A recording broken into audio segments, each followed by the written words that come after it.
Notre identité, elle est donc multiple. Elle est plurielle. Et comment articuler tout ça?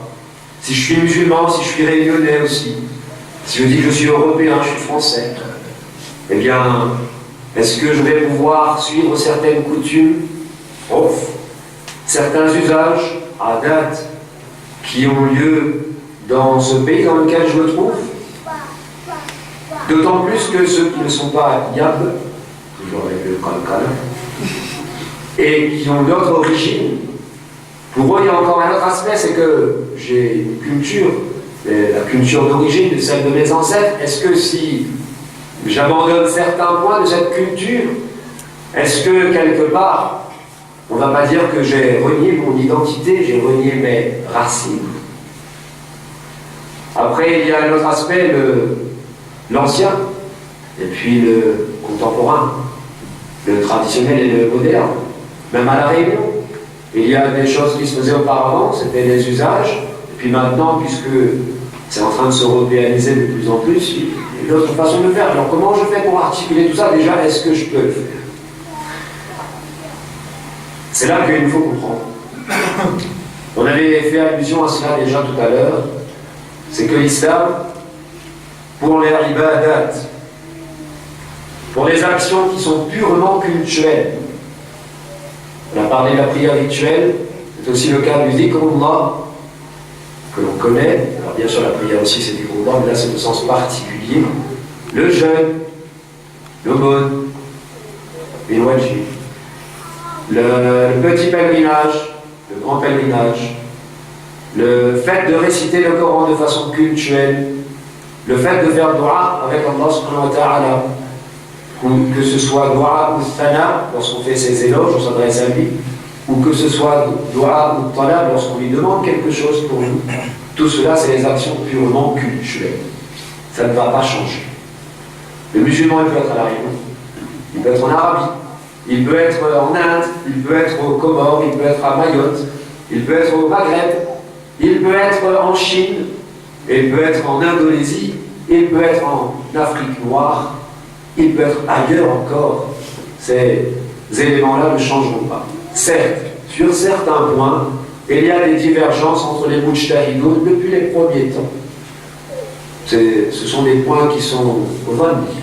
Ça, ce sont les petites différences. Mais sinon, ça ne change pas. Par contre, pour les actions des adat, les actions temporelles, manger, boire, dormir, se vêtir aussi, notre tenue vestimentaire, les relations entre nous, l'organisation de la société, les rapports les uns avec les autres, les rapports entre le mari et son épouse au sein du couple, quelle place pour qui, tout cela, cela relève des adat. Cela a été institué, oui, par Allah subhanahu wa ta'ala, mais dans la mesure où cela est destiné à nous faire vivre ici-bas. La réalisation des finalités que cela représente fait aussi partie des maqasid de sharia, mais simplement, cela est dévolu à la maqsad suprême, comme on l'avait dit tout à l'heure. Et bien là-dedans, l'islam, il s'est contenté de nous apporter des règles.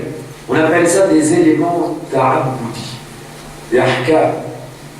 Et sinon, pour le reste, eh bien la règle première, pour les éléments qui sont adi, qui sont purement temporels, la règle première, c'est la permission. Tant que cela ne tombe pas sous le coup d'une règle, ou tant que n'y s'y trouve pas un principe, un illa, manat, qui était extrait d'une règle concernant un autre cas qui était similaire et dont le prophète sallallahu alayhi wa sallam a parlé. On avait dit tout à l'heure, pour ce qui est de manger par exemple, on ne peut pas manger avec la main gauche sous prétexte que c'est la coutume ici. Certes, c'est la coutume ici, mais le prophète sallallahu alayhi wa sallam nous a dit وَلَا يَأْكُلَنَّ أَحَدُكُمْ بِشِمَالِهِ فَإِنَّ الشَّيْطَانَ يَأْكُلُ بِشِمَالِهِ. Qu'aucun d'entre vous ne mange avec sa main gauche. Ce n'est qu'un exemple. Il y a la coutume de prendre un petit apéritif avant le repas. Alors je vous laisse vous-même deviner, c'est pas la peine que je vous le dise, cette coutume-là, ce sera nous. Il y a la coutume de manger de la viande de porc, ce sera nous. De la viande qui n'est pas halal, ce sera nous. Mais maintenant, tant qu'on reste dans le cadre et que l'on respecte ces règles, des interdictions qui nous limitent, des orientations, des choses qui sont obligatoires ou presque, par exemple dire Bismillah avant de manger. Soit c'est mustahab, soit c'est plus que cela wajib d'après certains, de dire Bismillah pour que Shaitan ne s'associe pas à nous. C'est une obligation. Alors les obligations, on va les garder telles quelles. Les principes, les règles, elles vont venir, mais pour le reste, c'est tout à fait normal que la règle première étant la permission, al-ibaha, cela change. Et c'est pour cela que l'islam, il est salih, les amal, wa makat. C'est ça qui nous fait mieux comprendre. Que à côté de certaines choses qui ne changent pas, et bien il y a d'autres choses, c'est en fonction du contexte. Le prophète sallallahu alayhi wa sallam, les choses qu'il a faites sur ce point-là, sur ce plan-là, c'était parce qu'il était en Arabie. Pas parce que c'était le prophète sallallahu alayhi wa sallam. Ce n'est pas comme l'interdiction de manger avec la main gauche. Alors par exemple, on comprend, tout le monde comprend ça pour ce qui est des repas. En général, on n'est pas trop regardant sur le sujet. Personne ne va dire, bon, il faut manger de la viande de chameau, parce que Rasulullah sallallahu alayhi wa sallam mangeait. Ou bien il faut manger le plat qui s'appelle talbina, parce qu'il a été dit ce qu'il a été dit à son sujet dans le hadith talbina mujimma. Ou bien il y a Atharid, là tout le monde connaît, l'Indien il a son biryani.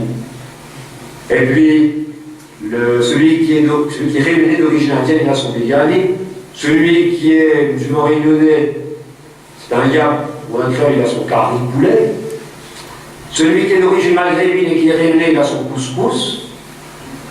Celui qui est métropolitain, comme on dit, c'est un musulman, il a son steak frit. Alors je ne sais pas si vous préférez autre chose, c'est selon les goûts. Et puis les Mahorais, ceux qui sont réunionnais d'origine mahoraise, ils ont le riz coco plus kangué. L'accent y était. C'est bon. Et ceux qui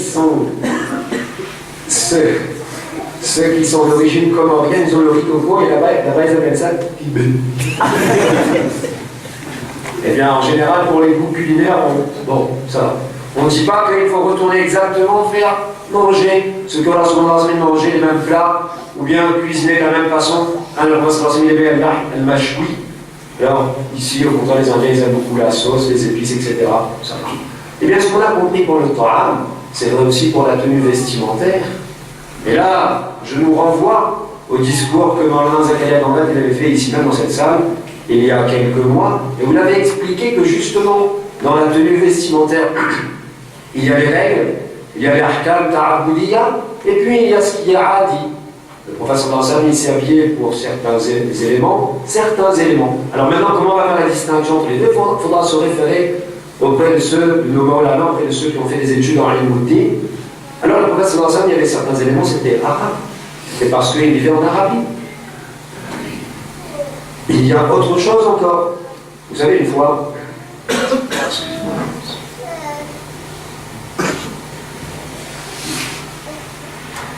il y a une dame comme ça, elle donne en cadeau des vêtements à quelqu'un qui est apparenté à elle. On la remercie. Et puis, comme elle donne des vêtements, des pantalons qui sont un peu serrés, il y a le père de ce jeune homme qui fait passer le message en disant que je vous suis très reconnaissant pour ces cadeaux. Si vous pouviez, s'il vous plaît, que les pantalons ils soient plus amples, parce que là, ce n'est pas islamique. Vous savez ce que la dame elle répond? Et c'est très symptomatique de notre façon de concevoir, et on a été formé comme ça. On dit non, mais il faut que ce père-là il comprenne que ce jeune-là, il ne peut pas s'habiller en djoubba et en qalan soie, en khamis. Mais on n'a pas dit, le père, il n'a pas dit à cette dame-là de lui envoyer un djoubba pour qu'il porte le djoubba ou le khamis à l'école. C'était simplement le hukm ta'aboudi qui est que le vêtement sera ample. Mais en fait, on a une confusion. On croit que islamique, vêtement islamique, veut dire seulement le même vêtement que Rasulullah sallallahu alayhi wa sallam portait, alors ça c'est purement culturel. Non! Le vêtement islamique sera le vêtement que tu veux sur le plan des umur adiyya, les éléments temporels, les éléments culturels, cela change en fonction du contexte. Si ça te dit, si le cœur t'en dit, on va dire un petit mot sur le sujet, pourvu que tous les ahkam ta'aboudiya, les règles les normes que Rasulullah a apportées, ces règles-là sont respectées. Et un vêtement serré, ou un vêtement qui descend tellement bas, vous savez la nouvelle mode là, hein, qui descend tellement bas que cela laisse exprès le sous-vêtement apparaître, ce n'est pas islamique. Ce que l'on a compris pour le ta'am, pour la nourriture, pour la tenue vestimentaire, c'est pareil. Alors, il y a un autre aspect des choses. C'est que ça, c'est dans l'absolu. Quelqu'un pourrait me dire, tu dis ça, oui, mais ça vient d'où? Eh bien, les ulama de l'Inde se sont déjà retrouvés dans une situation comme ça. N'ayant pas vécu dans un pays de culture arabe, et ayant passé presque un millénaire là-bas, l'islam il est millénaire en Inde. Et il y a eu plein de ulama, eh bien, ils se sont penchés sur ces questions-là. Et quand vous les regardez, et quand vous étudiez bien leur façon d'être, leur façon de vivre, vous allez voir qu'ils sont très bien dans leur peau, parce qu'ils sont déjà musulmans indiens. Sans complexe, ils le disent. Il y a Hanafi aussi, pour une grande partie, Shafiri aussi. Il y a beaucoup de musulmans indiens qui sont Shafiri. Et certaines petites minorités là-bas qui ne suivent pas d'école, qui sont vraiment hadith, comme on dit là-bas, vraiment madhhab. Eh bien, quand vous regardez les ulama indiens, Hanafi, eux, ils ont déjà travaillé sur ces sujets-là. Regardez leur habit. Ce n'est pas l'habit arabe. Le sherwani. Vous connaissez le sherwani qu'ils portent, la grande veste, de couleur sombre. Il y a les moji, les babouches, ou le sadri, le gilet. Rasulullah sallallahu alayhi wa sallam, les sahaba portaient-ils ces vêtements? Non. Vous regardez leur... ils sont habitués à boire du thé. C'est comme une boisson quasi nationale là-bas. Le professeur sallallahu ne buvait pas du thé. C'est interdit. Ils n'ont jamais dit que c'est interdit. Mais regardez comment ils sont bien dans leur culture. Regardez pour la médecine. Shah Waliullah, qui est un grand alim de l'Inde, il a écrit que tout ce que Rasulullah a dit au sujet de la médecine, ce sont les tajarib arabes de l'époque. Ce sont les expériences des Arabes de cette époque-là. Je n'ai pas dit que tout était à rejeter, non. Mais Shah Waliullah, il vivait dans un autre pays où il y avait une autre médecine, une médecine millénaire, une médecine traditionnelle millénaire. Ils vous disent, ça ce sont les tajarib arabes. Il y a des choses qui sont universelles, il y a des choses qui sont particulières là-bas. Vous regardez encore, comme les Sahaba, ils disaient à Rasulullah sallallahu alayhi wa sallam, wa anta ya Rasulullah, et toi? Ils tutoyaient Rasulullah sallallahu alayhi wa sallam. On se tutoie en langue arabe. Alors je ne sais pas si c'est toujours le cas dans toutes les sociétés arabes, peut-être que dans certaines sociétés de l'autre, il a changé, je ne sais pas. En tout cas, c'était comme ça. En Inde, tu ne tutoies pas ton professeur. C'est un manque de respect, tu lui dis ah, tu ne lui dis même pas tout. Tout, on n'en parle même pas. Tout qui veut dire tu, on n'en parle même pas. Tout qui veut dire normalement le premier vous, ça non plus. C'est ah. Pourquoi? Parce que la société, elle est comme ça. Elle est très hiérarchisée. Alors ils ont tenu compte de tout cela en gardant les ahkam ta'abudiyya, les règles qui n'ont absolument pas changé et qu'ils ont intégrées à leur culture. La salade se fait toujours pareil, etc., etc. Alors justement ici, il y a un autre point qu'il nous faut aborder. C'est que étant donné que nous sommes d'origine indienne pour certains, d'origine mahoraise pour d'autres, orientale pour d'autres, d'origine maghrébine, etc., etc., est-ce que là, quelque part, ce n'est pas à trahir, bon, pas l'islam, mais au moins tes racines alors? Si tu abandonnes le biryani, toi qui es d'origine indienne, et que tu commences à préférer le curry poulet, est-ce que quelque part, tu n'es pas en train de renier tes racines cette fois? Alors ici nous avons un autre précédent. Un autre précédent. Bien sûr, moi je n'ai pas envie de me couper de mes racines. Je suis d'origine indienne, personnellement, et je le dis. Et je suis aussi réunionnais, français, européen. Et je le dis aussi. Cela aussi fait partie de mon identité.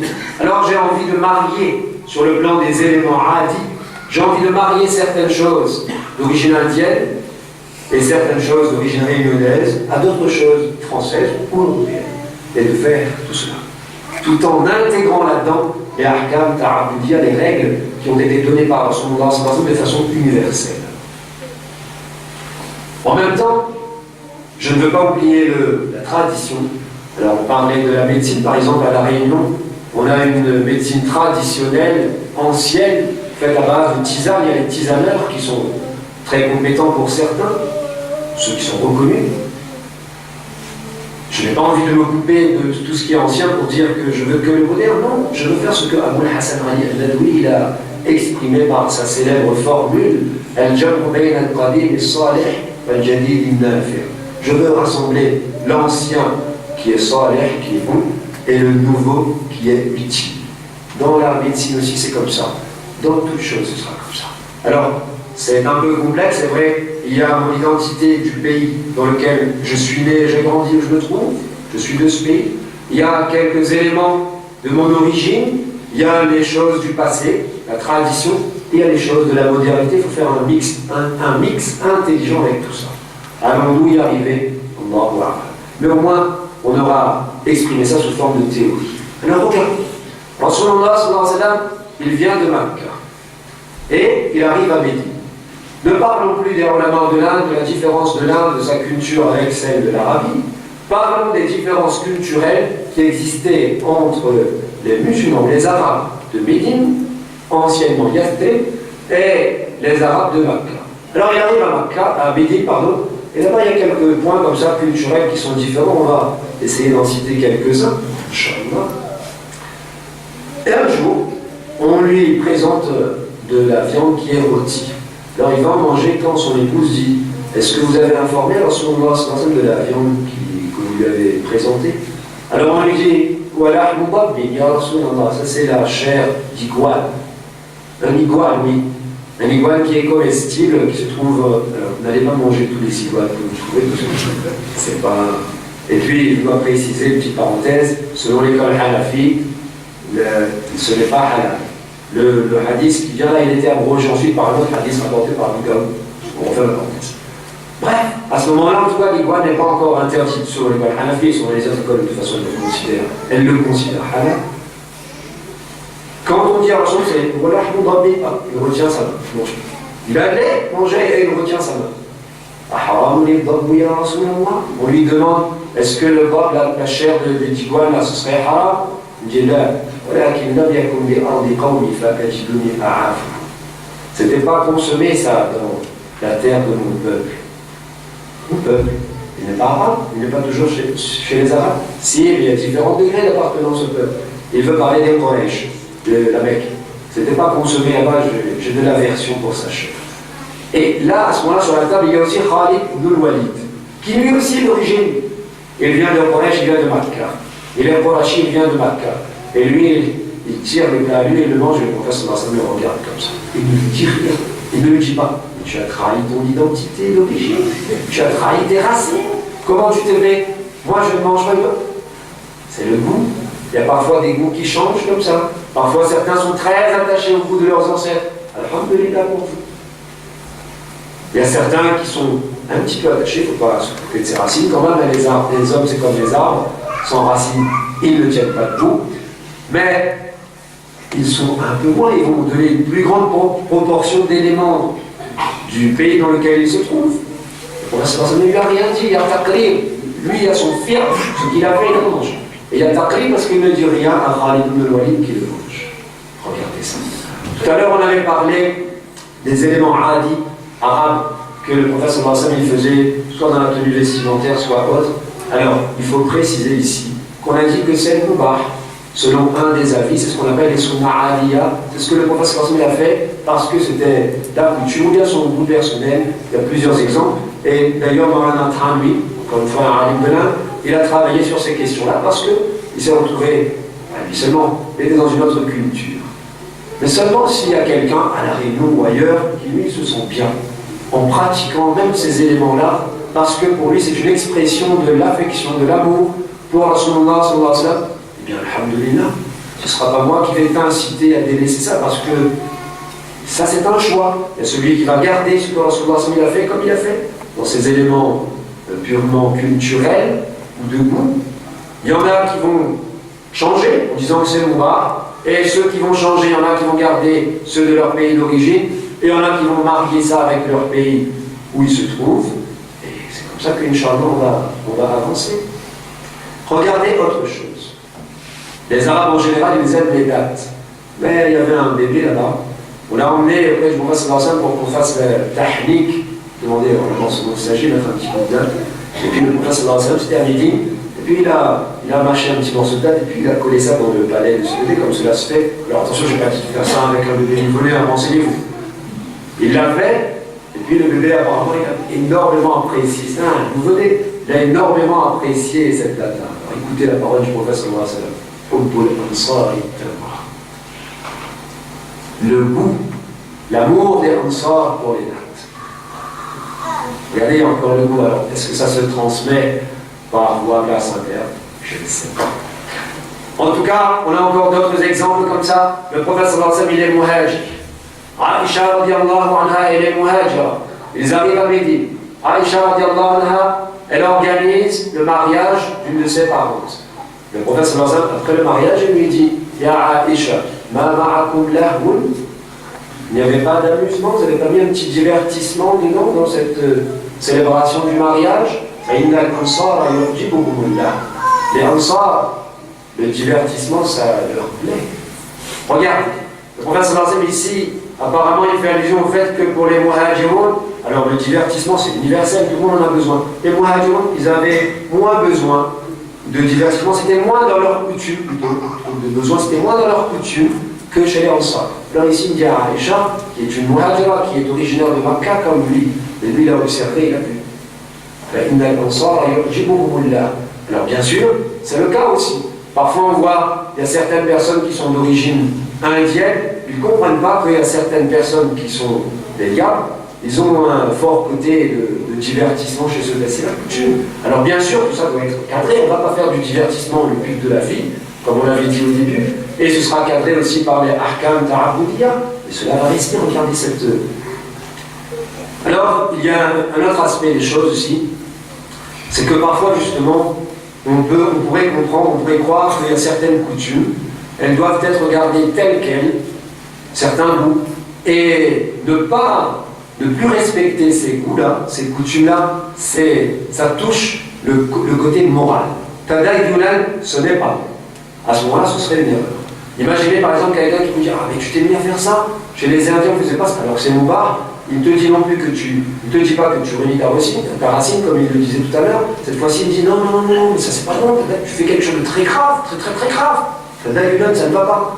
Alors, les Ansar, toujours eux, et les Muhajirun, dans les positions pour les relations intimes, les Ansar, ils avaient été influencés par les gens du livre qui se trouvaient à Médine. Et donc, c'était une position très astable et mal, comme on dit. Et les Muhajirun, ceux qui ont lu le hadith rapporté par Abu Daoud, ils savent de quoi je parle, dans le hadith, c'est dit que eux, c'était toutes les positions.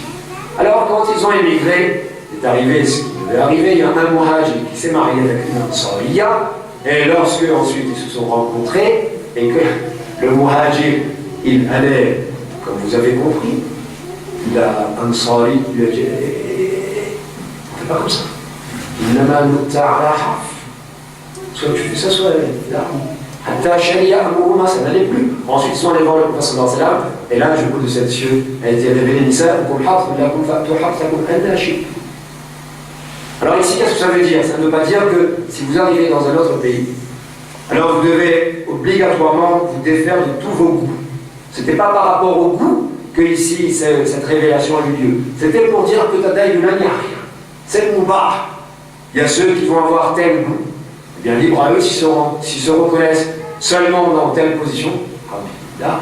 Et puis il y en a qui non, ils ont besoin d'autres positions. Alors, bien sûr, il y a le Hukum Ta'abbudi qui demeure. Alors, vous allez vous renseigner auprès des ulama pour les hommes, auprès des alimas pour les sœurs qui nous écoutent. Ça, c'est universel, c'est un interdit, ça ne bouge pas. Et ensuite, dans le Moubar, Tadayyunan. Une autre différence encore, c'est que Omar, radiallahu anhu, il raconte qu'à Makkah, Kunna ma'shara Quraysh naghlibu nisa. Chez nous, les Quraysh, dans le couple, c'était le mari qui. C'était lui. Les femmes étaient effacées d'aussi. Et il dit même qu'avant la venue de l'islam, on ne leur accordait aucun droit. Ensuite, lorsqu'Allah a révélé ce qu'il a révélé, donc des ahkam ta'aboudiya, des hukum ta'aboudi, Lorsqu'il a révélé ce qu'il a révélé, là on leur a accordé ces droits-là. Mais seulement la coutume, c'est resté min ghayri an nudkhilahunna fi shay'in min umurina. Elles étaient effacées, la coutume n'a pas changé. Et falamma qadimna ala al-ansar, idha qawmun taghlibuhum nisa'uhum. Et lorsque nous sommes arrivés à Médine, parce qu'ils ont émigré, là-bas, c'était les femmes. Oui, vous avez bien entendu, taghlibuhum nisa'uhum, c'est ce qu'on va en théorie. C'était elles qui menaient. En langage contemporain, on dit c'est elles qui menaient la baraque. Et cette façon de faire des Ansari, qui était antérieure à l'islam, alors nos femmes, qu'est-ce qu'elles ont fait? Elles se sont mises à prendre de cela. Alors un jour, j'étais en train de réfléchir à quelque chose concernant une affaire personnelle, et mon épouse m'a dit, ben, fais comme ça et fais comme ça. Alors je lui ai dit, mais depuis quand toi tu me dis, parce que son épouse était Korachi à Kabuli, depuis quand toi tu me dis? Alors quand il a dit ça, son épouse lui a crié dessus. Il a dit, non mais tu me cries dessus. Et il était choqué. Alors ensuite son épouse lui dit, Jabal Lakayam Khattab, c'est très étonnant.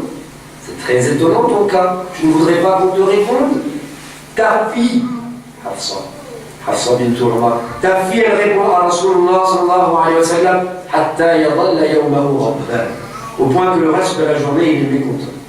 En entendant cela, Omar ibn al-Khattab il part. Alors regarde, ici c'est intéressant parce que ce n'est pas une question de goût seulement, c'est une question de coutume. Les ahkam ta'abudiyya, les droits qu'Allah subhanahu wa ta'ala a accordés aux femmes, cela va rester de façon universelle. Par contre, il y a la coutume. Alors certains d'entre nous, ceux qui sont d'origine indienne, ils se souviennent que leurs grand-mères, elles étaient un peu comme les Quraysh à Makkah, très dessus. On ne dit rien, même quand on n'est pas content avec le mari, on ne dit rien, on fait ça. Ça c'est mon mari. Et vous regardez 2 générations plus tard, c'est peut-être qu'il faudrait dire, je vais plaisanter bien sûr, les sœurs ne m'en voulaient pas, que c'est le mari qui devrait devenir docile parce que c'est la femme qui dit non, j'ai décidé comme ça. Alors là, ici, il y a un hukm ta'abbudi, et c'est intéressant. On ne va pas seulement tout prendre, même dans les règles, même dans les coutumes, pardon. Il ne faut pas oublier la règle. Regardez, lorsque le prophète sallallahu alayhi wa sallam est à Madina, il y a cette situation-là devant lui, c'est faux de dire qu'il y a eu taqrir de sa part. Il y a eu approbation de sa part, puisque dans la parole que l'on vient de voir, l'épouse de Omar radiallahu anhu lui dit Hatta yadhalla yawmahu ghadban. Elle répond tellement. Et elle répond. Et le prophète sallallahu alayhi wa sallam, il n'est pas content. Il n'est pas content, ça veut dire qu'il n'est pas content, donc ce n'est pas autorisé. Alors là, je m'adresse aux sœurs qui m'écoutent. Ça ne veut pas dire que parce qu'on a vu dans les revues, on a vu dans des magazines, on a vu d'autres personnes faire ainsi. Alors on n'a plus de règles ta'abbudi. On dit non, mais on nous a dit qu'il faut tenir compte de la coutume du pays. Attention, en respectant le hukm ta'abbudi, quand vous regardez à Médine, que vous connaissez cette situation, vous comprenez mieux certains hadiths. Regardez, un soir, il se trouve dans cette situation-là, il ne va pas enfoncer des portes ouvertes. Les femmes connaissent déjà beaucoup leurs droits, et ce sont elles, taghlibuhum. Ce sont elles qui yaghlibna rijal. Le professeur ne va pas leur dire oui, Allah vous a donné plein de droits, Allah vous a donné plein de droits, Allah vous a donné plein de droits. Vous n'avez que les droits, tu n'as que les droits. Tu n'as pas besoin de faire ça, tu n'as pas besoin de faire ça, tu n'as pas besoin de faire ça, tu n'as que des droits. Qu'est-ce qu'il va faire? Un jour de Eid, il va aller faire un discours spécial pour les dames. Qu'est-ce qu'il va leur dire ce jour-là? La saddaqna, ya ma'shara an-nisa. Donnez le mode aux assemblées des femmes. Parce que ainsi, on n'a pas le temps de l'évoquer, parce que c'est quelque chose de grave, c'est une kabira, puisque vu ce qu'il a évoqué. Et après, quand on lui demande pourquoi, parmi les raisons, il y a takfurun al-ashik, votre comportement avec le mari.